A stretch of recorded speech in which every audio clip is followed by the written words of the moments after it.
Hello, today I'm doing another one of my 100 questions about writing in 5 minutes or less. Let's get on with it. Question 2. How did publishing your first book change your process of writing? This is applicable to everybody, whether you're traditionally published or self-published.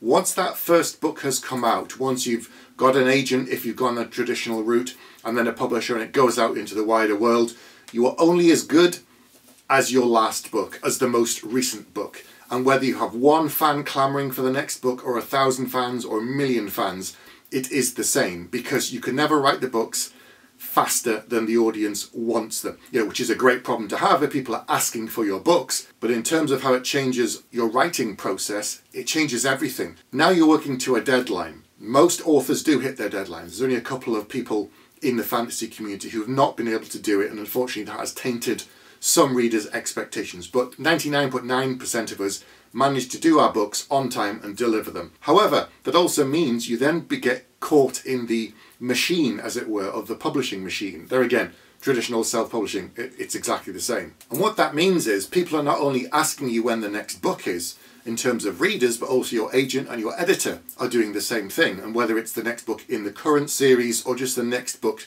after that, before that first book came out, you have as much time as you want to think about things, to plan, to make notes. There's no one saying, when's the next book? So there isn't a deadline. Now, if I want to think about a series beyond the current one, I have to do it in parallel.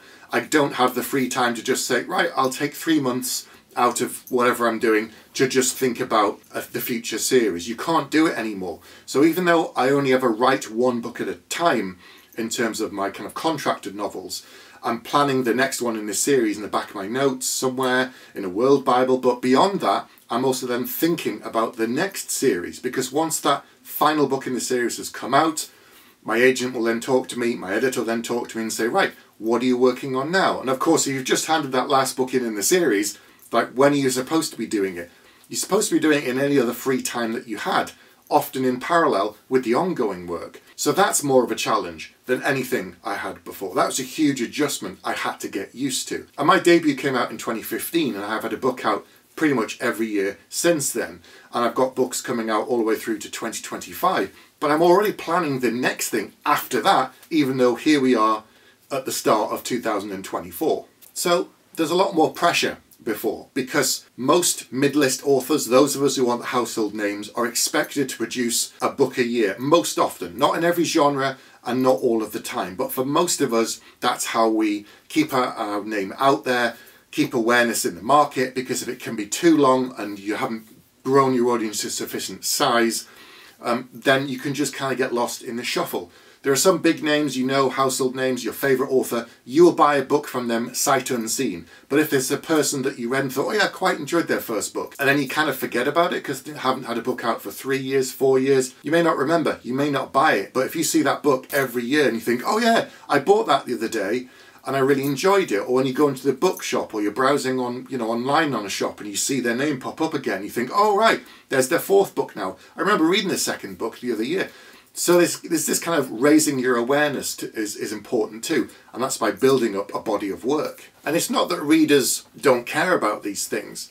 Most of the time they're just interested in the book, they're not interested in the individual, the author. Although now with the advent of social media, most of us are encouraged to have some kind of a media presence or an online presence. This isn't required, but it's kind of expected, even if it's just a basic website. So lots of more pulls on your time. So now the other adjustment to my writing process is I have to kind of set aside time for all of those other things, and that eats away other free time I'd had to use for, having whatever I want to do, relax and so on.